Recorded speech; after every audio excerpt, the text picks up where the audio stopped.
চোর হওয়ার জন্য যোগ্যতা লাগে না, সৎ হওয়ার জন্য যোগ্যতা লাগে।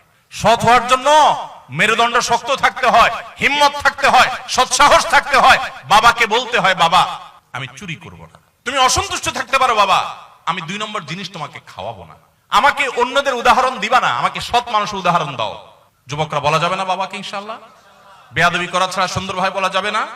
কিন্তু মুশকিল কি জানেন? আমার কথা শুনলে আপনার কপালে দুঃখ আছে। দুঃখ কি বলবো? দুঃখ হলো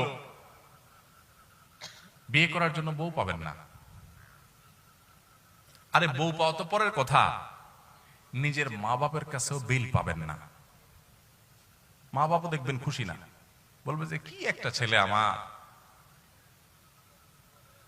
কি যে চাকরি করে। বলেন তো, পড়ালেন বলেন তো? হ্যাঁ হ্যাঁ, কি যে চাকরি করে, জামাটাও পাল্টাতে পারে নাই। কি যে চাকরি করে, বাড়িটাও করতে পারে নাই। কি যে চাকরি করে, কিছুই করতে পারে নাই। বাপ মাও বলবে, এলাকাবাসীও বলবে। এবং শুধু এটুকু বললে হয়তো, এক একটা আলপিন দিয়ে খোঁচা দিয়ে বলবে কি জানেন? এই যে অমুকের ছেলে এক লগে চাকরি করছে, কত কিছু করে ফেলছে। হ্যাঁ, বাড়ি 2 তলা জায়গায় 3 তলা করে ফেলছে, শহরে জমি রাখছে, দোকান রাখছে, কত কিছু করছে। মাশাআল্লাহ কি সুন্দর চকচকা গায়েত করে চলে আসে। আর আমার ছেলেটা কি যে করে আল্লাহ জানে। আছে না নাই? ওই চাচা দেখবেন অনেক সময় সামনের কাতারে মুসল্লি, তসবিহ, ঠগাইস ঠগিস না, ঠগাইস ঠগিস না, তসবিহ দানা। উনি হয়তো সুবহানাল্লাহ সুবহানাল্লাহ পড়ে, কিন্তু আচরণ বলতেছে সুবহানাল্লাহ না, ঠগাইস, মানুষকে ঠগাইস, নিজে ঠগিস না। এই টাইপের তসবিহওয়ালা মানুষ আছে না নাই? ভাইরা আমার, আজকের মাহফিল থেকে যুবকরা একটু ওয়াদা করেন যে সৎ উপার্জন করব, হালাল উপার্জন করব ইনশাআল্লাহ। চেষ্টা করবেন তো ইনশাআল্লাহ? কিন্তু আমার এই কথা শুনলে কপালে দুঃখ আছে। আগে ভাগে বলে দেই দুঃখগুলা কি কি হইতে পারে। ওই যে বললাম, বিয়ে করার জন্য মেয়ে পাবেন না, কারণ মেয়ের বাবারা বলবে সরকারি চাকরি করে কিনা। সরকারি চাকরি, কারণ সরকারি চাকরি করলে চুরির টাকা আছে, আর না হলে নাই। ঘুষের টাকা আছে, নাহলে নাই। এজন্য মেয়ের বাবারা একটা চোর চায়, ছেলে চায় না। কি চায়? মেয়েটারে বিয়ে দিব, ভাই দেখেন তো একটা চোর পাওয়া যায় কিনা, সরকারি চাকরি করে কিনা। এটা তো বলে না, হাব ভাব দ্বারা বোঝা যায়। আমি সরকারি চাকরি করলেই চোর এটা বলতেছি না, কিন্তু ভুল বুঝেন না। মানে মেয়ের বাবা সরকারি চাকরি ছাড়া চাকরি কেন দিবেন, আমি সেই কথা বলতেছি। সরকারি চাকরি করা হাজার লক্ষ বহু মানুষ আছেন, সৎ আছে না নাই? বহু মানুষ আছেন। কিন্তু আমি বলতেছি যে সরকারি চাকরি যদি ছোট্ট হয় তারপরেও মেয়ে দিবে, আর বেসরকারি চাকরি যদি বড় হয় তাও দিবে না। হয়তো এটার একটা কারণ এটাও যে সরকারি চাকরি এটা যায় না, এটা একটা গ্যারান্টি আছে। কিন্তু সাথে এটাও চিন্তা করতে হবে যে সরকারি চাকরির অনেক ক্ষেত্রে, সব ক্ষেত্রে না, অনেক ক্ষেত্রে চুরির সুযোগ আছে। তো আপনি সেটার চিন্তা করে যদি মেয়ের জামাই খুঁজেন, তাহলে আপনি তো ছেলে খুঁজতেছেন না, মেয়ের জন্য একটা চোর খুঁজতেছেন। আহা, আল্লাহ আমাদেরকে সততার সাথে জীবন যাপন করার তৌফিক দান করুন। শুনেন, এই যে ঠিক ঠিক বলতেছেন না আমার সাথে, এগুলোর জন্য পয়সা কড়িও লাগে না, মেরুদণ্ডে জোরও লাগে না। এই সস্তা ঠিক ঠিক বলা খুব সোজা।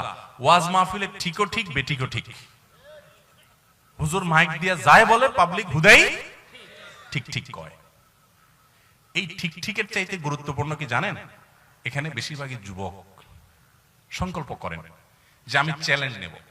এটার জন্য মেরুদণ্ডে শক্তি লাগবে, মেরুদণ্ড সোজা করে দাঁড়াতে শিখতে হবে যে আমি সরকারি চাকরি যদি পাই, আমি দৃষ্টান্ত স্থাপন করবো। আলহামদুলিল্লাহ বহু সরকারি চাকরি আছেন সৎ, আমার পরিচিত বহু লোক আছে,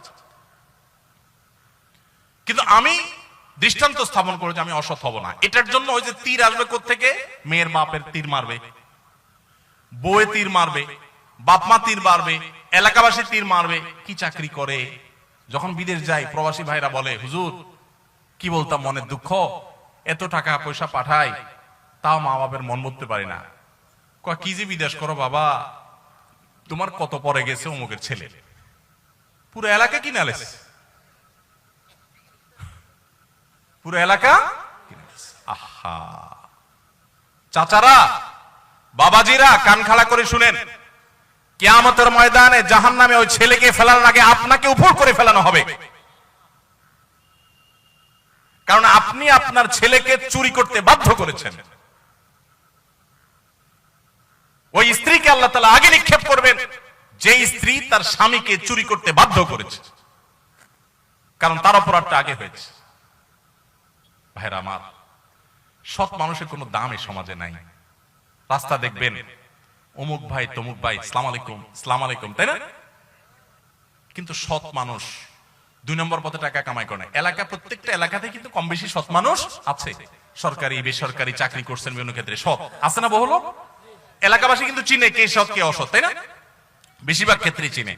এই সৎ মানুষদের কোনো দাম, আরে অন্য কোথাও তো দাম নাই, দাম নাই। এই যে মাহফিলের মঞ্চেও দাম নাই। সব দেখবেন চোর ডাকাতদেরকে দাম, ভালো মানুষের কোনো দাম নাই। কয়টা মাহফিল পাবেন যে একজন সৎ নেককার মানুষকে এনে সেখানে পুরস্কার দেওয়া হয়? আমার 24 তারিখে একটা প্রোগ্রাম আছে কসবায়। তো আমার এক বন্ধু, একজন ডাক্তার, বিসিএস ডাক্তার, ওনার মাহফিল। আমি ওনাকে গতকালকে আমার অফিসে আসছিল, বলছিলাম যে ভাই, বহু পুরস্কারই তো মাহফিলে দেই, আপনার এলাকাতে আমি একটা পুরস্কার দিব, সততার পুরস্কার, একটা না কিছু পুরস্কার আমার তরফ থেকে দেব। যে যুবকরা মা বাবার কথা শুনে এলাকা কাউকে কষ্ট দেয় না, মাস্তানি গুন্ডামি বদমাইশি করে না, এরকম ভালো ছেলেদেরকে আনবেন স্টেজে, আমি একটু পুরস্কার দিব, ওদের কপালে একটু চুমু খাবো। কারণ সততার মূল্য এই সমাজে কেউ দেয় না। এই স্টেজ মসজিদের মিম্বর যদি না দেয় তো আল্লাহর জমিন থেকে সততা ধুয়ে মুছে চলে যাবে। মসজিদ কমিটিতেও দেখবেন যে সব চোর ডাকাত খুঁজে খুঁজে বাইর করে। আমি সবাইকে বলতেছি না, আবার ভুল বুঝেন না, বেশিরভাগ আমি সেটা বলছি। কয়টা মসজিদে আপনারা দেখেন যে মসজিদ কমিটিতে ভালো ভালো মানুষগুলোকে, যে এলাকার সবচেয়ে সৎ, সবচেয়ে ভালো মানুষ, সত্য কথা বলে, ধানাই ফানাই করে না, 2 নম্বরই করে না, এই মানুষগুলোকে খুঁজে খুঁজে এনে মসজিদে দায়িত্ব কয়টা মসজিদে দেওয়া হয় বলেন তো? নাই। কারণ আমরা সবাই চাই, আমরা হুজুররাও চাই যে মসজিদটা চকচক করুক, আমার কমিটির লোকজন চোর ডাকাত যাই হোক মসজিদ যেন চকচক করে। এটা কি ইসলাম? এটা ইসলাম না। আমার মাহফিলের চকচকার চাইতে গুরুত্বপূর্ণ হলো আমরা যেন সৎ হতে পারি। তো সৎ হতে হলে অনেক ঝামেলা আছে। যুবক ভাইরা, এখন আপনারা সিদ্ধান্ত নেন কে কে সৎ থাকবেন আর কে কে অসৎ থাকবেন।